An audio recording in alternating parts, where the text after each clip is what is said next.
செட்டிநாடு ஸ்டைலில் இன்றைக்கி mutton Cola உருண்டை குழம்பு தான் உடையாமல் எப்படி செய்யுதுன்னு பார்க்க போகிறோம். பொடியாக இருக்கிற மட்டனோட சின்ன வெங்காயம், தேங்காய், இஞ்சி பூண்டு பேஸ்ட்டு, மசாலா தூள் எல்லாமே கலந்துட்டு நம்ம மிக்சரில் போட்டு அரைச்சி வச்சுக்கணும். அரைச்ச மட்டனோட 2 முட்டையும் சேர்த்துட்டு பொடியாக இருக்கிற மல்லி இலையும் கருவேப்பிலையும் சேர்த்துட்டு 1 டீஸ்பூன் சோம்பு, 2 டீஸ்பூன் பொட்டுக்கடலை சேர்த்து அரைச்ச பவுடரையும் அது கூட சேர்த்து பிணைஞ்சு எடுத்துக்கணும்.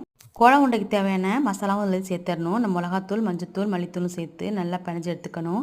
இந்த அளவு திக்னஸாக இருக்கணும். அப்போ தான் உருண்டை போடும்போது உடையாமல் நமக்கு வரும். இதை அப்படியே வச்சுட்டு ஒரு கடாய் வச்சுட்டு 4 டேபிள் ஸ்பூன் ஆயில் ஊற்றிட்டு அதில் ஆயில் காஞ்சதுக்கப்புறம் வெந்தயம் பொரிய விட்டு ஒரு பட்டை துண்டு சேர்த்துட்டு வெங்காயம், தக்காளி, பச்சை மிளகாய் வதக்கி எடுத்துக்கணும். அது வதங்குற டயத்தில் 4 தக்காளி மிக்ஸியில் போட்டு அரைச்சி எடுத்துட்டு அது கூட கொஞ்சமாக புளியும் சேர்த்துட்டு மிளகாத்தூள், மஞ்சத்தூள், மல்லித்தூள் சேர்த்து நல்லா கரைச்சிட்டு வதக்கின தக்காளி வெங்காயத்தோடு சேர்த்து நல்லா கொதி வந்ததுக்கப்புறம் காய் சேர்க்க இஷ்டப்பட்டால் சேருங்க, இல்லாட்டி ஸ்கிப் பண்ணிடலாம்.